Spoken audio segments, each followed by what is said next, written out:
Minha saudação, que Deus abençoe a todos vocês que me ouvem, que me assistem. Hoje eu quero dar continuidade àquilo que começamos na semana passada. Nós estamos falando sobre a vida de Daniel, o que ele representou na história do povo de Deus e o que ele representa para nós, a igreja do povo que ama a Deus. Quais são as marcas do seu caráter, quais são as dinâmicas da sua vida espiritual que servem para nós como medida, como referencial. O que é que Daniel pode hoje nos ensinar depois de tanto tempo? Nós falávamos que alguém que tem resoluções de compromissos com Deus, ele tem alguns cuidados, algumas buscas em suas vidas, e eu falava na semana passada que a primeira delas é resolver firmemente não se contaminar, de não se deformar numa vida de pecado, mas vigiar contra o pecado, ser cuidadoso com a vida de santidade. Essa é a primeira grande resolução e grande marca. A segunda delas é cativar boas amizades. Isso não quer dizer que você não possa ter relacionamento com pessoas de fora da sua religião, de fora do seu grupo mais seleto. É importante influenciar outras pessoas, mas acima de tudo, é importante que o seu ciclo íntimo, aquele círculo mais privado, seja composto de pessoas que amam a Deus, que são tementes a Deus, que sejam parceiros de fé e de oração. Então, essa é a segunda grande marca. A terceira grande marca é alguém que tem a resolução de revelar, interpretar o sonho dos outros. E aqui eu falava no vídeo passado que tem um componente de poesia no que eu estou falando. Sonho tem a ver com o futuro. E quando a gente é capaz de interpretar o sonho das pessoas e dizer que no futuro, se Deus não estiver, não existe sonho, existe pesadelo. E de que o verdadeiro sonho é sonhar acordado com Deus e conquistar resultados que Deus pode trazer para as nossas vidas. Hoje eu vou dar continuidade, vou falar da segunda resolução na vida de alguém que quer ter compromisso com Deus, é colocar Deus em primeiro lugar e não buscar ser o primeiro lugar. Você sempre será o segundo lugar. Esse é o segredo da vida espiritual. Nunca se achar superior a ninguém, nunca se achar no direito de buscar e cativar a vaidade, o aplauso, o holofote, mas viver à sombra de Cristo. Viver à sombra de Cristo é a melhor coisa. Por quê? Porque toda honra, toda glória, todo poder, toda riqueza, toda adoração pertence a Deus. Tudo que temos, tudo que somos, procede dele. A gente recebe por reflexo. A glória não vem direto para nós, vem por reflexo de Deus. E eu falo isso por quê? Porque quando Daniel interpretou o sonho de Nabucodonosor, no capítulo 2, a gente sabe que Daniel foi profundamente admirado por Nabucodonosor, e diz o texto bíblico que Daniel quase que recebeu a adoração de Nabucodonosor. Está escrito aqui, se eu achar a parte aqui que fala que ele quis adorá-lo. Quer ver?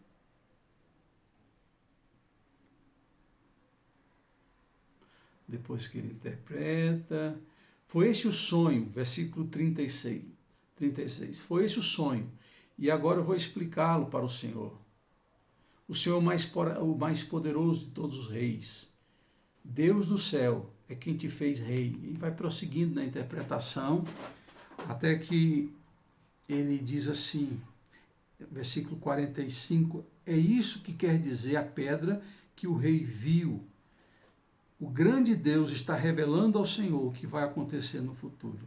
Aí chega o versículo 46 e diz, então o rei Nabucodonosor se ajoelhou diante de Daniel e encostou o rosto no chão e depois ordenou que fossem apresentados a Daniel sacrifícios e incenso. Meus irmãos, que coisa aqui maluca. Mas para quem não tem uma identidade formada, pode cair na cilada de se achar superior, de ser inflado pela vaidade. Se a gente pensar do ponto de vista natural, humano, era um prato cheio para Daniel. Já imaginou um homem que o rei de toda a terra ali está se prostrando, adorando, querendo que fossem queimado incenso para ele? O que é que ele faz diante disso? Ele desvia dele a honra, a glória e diz, versículo 47, deixa eu ver se é 47, o Deus que vocês adoram é de fato mais poderoso. Daniel, e o rei falou, né? O Deus que vocês adoram é de fato mais poderoso do que todos os deuses da terra. Daniel, em seguida, colocou o rei, não quero isso para mim, igual Paulo e Barnabé, Atos capítulo 14, quando os moradores da cidade, se não me engano, da região da Galácia, tentaram sacrificar para eles bois, dizendo que eles eram os deuses do céu, e eles se recusaram, dizendo, se não fosse Deus que manifestou esse poder, nós não poderíamos fazer nada. É essa capacidade de dizer, o que aconteceu é Deus, a honra é dele, não minha, é que demonstra uma grande característica, uma grande marca na vida de um homem e de uma mulher de Deus. E essa marca é a humildade. Essa marca está presente na vida daqueles que buscam o reino de Deus e a sua justiça em primeiro lugar, e não a sua glória e a sua honra em primeiro lugar. Está lá escrito em Mateus 6,33, buscai, pois, em primeiro lugar o reino de Deus e a sua justiça, e as demais coisas nos serão acrescentadas. É o reino de Deus que deve ser implantado. Não é o reino de Luciano, não é o reino de Beltrano, e não o reino de Cicrano. A quarta marca de que Daniel era um homem compromissado com Deus e que queria cada dia mais viver nesse compromisso é que ele não abria mão da sua vida de oração. Como as pessoas não encontravam erro na sua vida, não havia corrupção administrativa, ele era um dos principais governantes da Babilônia. Eles então tentaram minar sua vida religiosa, sua vida espiritual, proibindo por um espaço de 30 dias que alguém orasse a qualquer Deus. Porque a coisa é feita para parecer que foi feita para todos, mas na verdade havia sido feita para prejudicar Daniel. Eu já vivi isso várias vezes. E quando eles fazem assim, eles estavam impedindo Daniel de orar. E se Daniel desobedecesse, ou qualquer pessoa do reino de Nabucodonosor desobedecesse, poderia ser morto, poderia ser condenado. E aí, querido, aconteceu que esse homem não se abalou. Ele não poderia cortar a sua vida de oração. E a gente não está correndo risco de vida, como Daniel estava, e a gente corta as nossas vidas de oração. A gente precisa orar todos os dias, a gente precisa intensificar tempo, qualidade. Às vezes o tempo não é tão importante quanto a quantidade, a qualidade das nossas orações. Porque eu posso orar muito tempo sem um sentimento certo. O importante é ter o sentimento certo. Penso que sejam orações flechas, breves, mas de todo o coração. O nosso dia deve ser pontuado de momentos de oração, em pé, dirigindo, trabalhando. Não precisa necessariamente guardar um tempo de oração. Preferencialmente eu posso ter no dia um tempo de oração. Mas quando eu não consigo ter um tempo de oração, eu posso ter momentos de oração. Isso conta muito diante de Deus. E diz a Bíblia que Daniel, mesmo sabendo da proibição, agora nós estamos no capítulo 6 do livro de Daniel, ele resolve continuar orando a Deus, pedindo que abençoasse a vida do povo de Deus.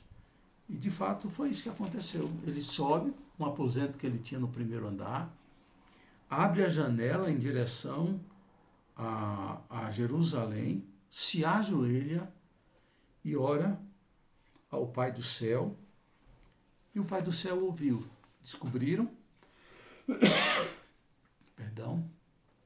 que Daniel estava orando, que Daniel estava buscando a Deus no interdito, na proibição, e ele é condenado. Ele é condenado e é lançado na cova dos leões por desobediência. E bendita a desobediência quando a desobediência agrada a Deus. Aí eu me lembro dos apóstolos, principalmente Pedro, falando ao Sinédrio: importa obedecer a Deus do que obedecer a homens. Ele ora, ele busca a Deus, ele não interrompe a sua vida de oração. Veja o perigo de interromper as nossas vidas de oração. Paulo vai falar, quando escreve aos Coríntios, na primeira carta, sobre o perigo de interromper a vida de oração do casal. Sempre é um perigo interromper as nossas vidas de oração. Mas esse homem resolve não interromper, não abrir mão da sua vida de oração. Essa é outra marca que a gente tem que considerar e buscar. Uma outra marca de alguém que tem compromissos, resoluções de compromisso de uma vida consagrada diante de Deus, é de confiar que quem guarda a vida dele é Deus e não homens. É de não confiar em soluções humanas, em providências humanas, mas confiar nas soluções e no socorro de Deus. Socorro bem presente quando Deus se faz presente na nossa vida. Ele é desobediente à ordem do rei e obediente a Deus ao manter sua vida de oração. E agora ele conta com Deus, porque ele resolveu ser obediente a Deus. E quando ele faz isso, o que é que acontece? Deus o guarda na cova dos leões. É interessante que Deus poderia, e aí eu estou conjecturando, Deus poderia muito bem impedir que a condenação se cumprisse, que Daniel fosse levado até a cova dos leões e lançado na cova dos leões. Mas Deus permite que tudo isso aconteça. Deus pode escolher nos livrar desse processo doloroso até chegar à cova dos leões, até nos depararmos com os leões. Mas Deus também pode escolher nos fazer passar por todas essas fases e nos livrar no último momento. Deus é livre para escolher, por isso que Ele é Deus. E nós só oramos, pedindo que Ele não nos abandone. Em qualquer estágio, em qualquer momento, Ele é livre para fazer o que Ele bem quer. Você entendeu isso? Ele é livre para fazer o que Ele bem quer. E no capítulo 6, versículo 22, é dito, de uma forma muito clara e categórica, que Daniel foi lançado na cova dos leões e nada lhe aconteceu. E um detalhe que eu esqueci de dizer, o ser humano ele vai desenvolvendo formas dolorosas, cruéis de penalizar os outros. Isso pode ser emocionalmente, isso pode ser fisicamente. Eles eram capazes de botar na cova leões que passavam dias somente com água, esfomeados. Imagine o que acontecia quando alguém era condenado a ser lançado na cova dos leões. Aquela pessoa era dilacerada ao mesmo tempo por 4, 5, 6 leões, cada um puxando de um lado. Era morte instantânea. Era sangue para todo lado. E Daniel, resoluto, porque tinha obedecido a Deus e desobedecido a homens, porque queria ter a vida de oração dele, não queria romper o contato terra e céu, ele sofre as consequências. E quando ele sofre as consequências, ele é protegido por Deus, porque todo aquele que é obediente, piedoso, vai ser protegido por Deus, de alguma forma. O que Deus faz? Deus cega as patas dos leões, as unhas dos leões, cegou. Nem um arranhão foi dado. E Deus fechou a boca do leão, de cada um deles. Eles não podiam abrir a boca naqueles dias. E ficaram mansinhos, como gatinhos, que quando Deus quer assim. Eu vou deixar o próprio Daniel contar o que aconteceu naquela cova. Daniel respondeu que o rei viva para sempre, porque o rei no dia seguinte foi lá ver o que tinha acontecido com Daniel. Chamou pelo nome Daniel, e o rei, e Daniel diz isso, que o rei viva para sempre. Versículo 22 do capítulo 6. O meu Deus mandou o seu anjo, e este fechou a boca dos leões, para que não me ferissem, pois Deus sabe que não fiz nada contra ele, e também não cometi nenhum crime contra o Senhor. Deus manda anjos. Paulo, ele pede para que a igreja, lá em Filipenses, ore por ele, para que Deus feche a boca dos leões, falando do julgamento que ele ia ter diante de César, do imperador. E certamente ele lembrava do que havia acontecido com Daniel, porque Deus havia fechado a boca do leão. Deus é aquele que nos guarda, Deus é aquele que nos protege, Deus é aquele que faz o bem por aqueles que amam a Ele e que obedecem a Ele. Então é alguém que confia na proteção de Deus e não busca a proteção de homens.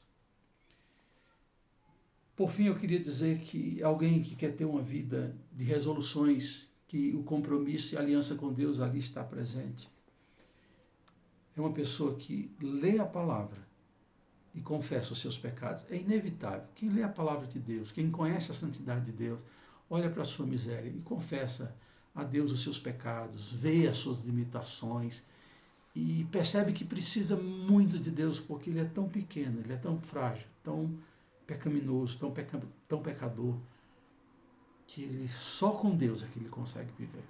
Esse é o segredo da espiritualidade.